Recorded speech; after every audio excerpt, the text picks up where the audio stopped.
are some things that you want to make sure of before you start cutting, which is, for example, which side is the right side and which side is the wrong side.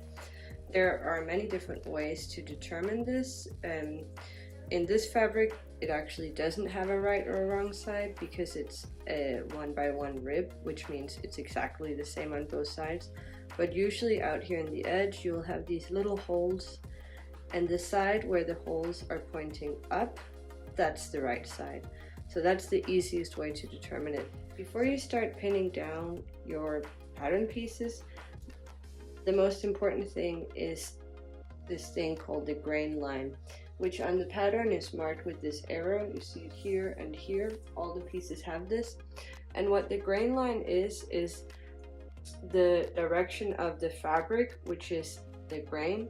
And you can find this by looking at the edge out here. And this edge is the direction of the grain line. So once you place your patterns, you'll take some kind of measuring device and just measure from the edge to this line and see if it's the same distance.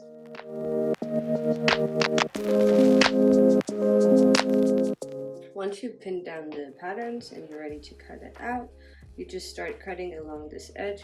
Be careful not to cut the pattern with your fabric scissors, as it weakens your scissors.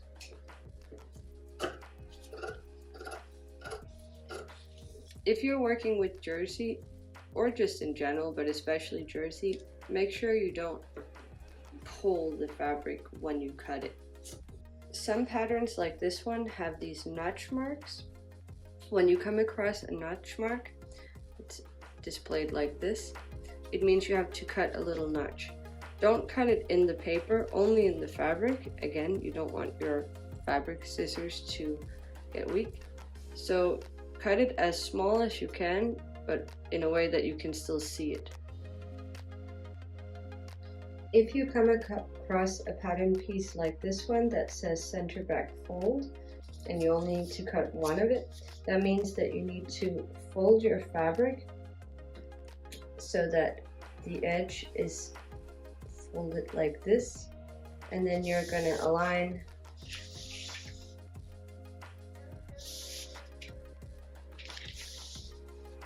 the center back fold with this fold line here before you pin it down.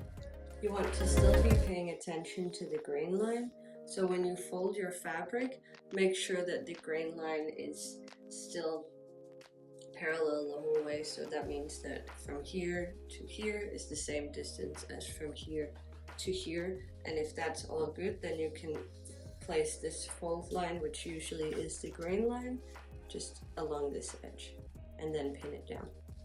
If the pattern unfold fits better for some reason, if you flip it around and the writing is down, that's okay, because the pattern is symmetrical, so it doesn't really matter which side of this text is up or down.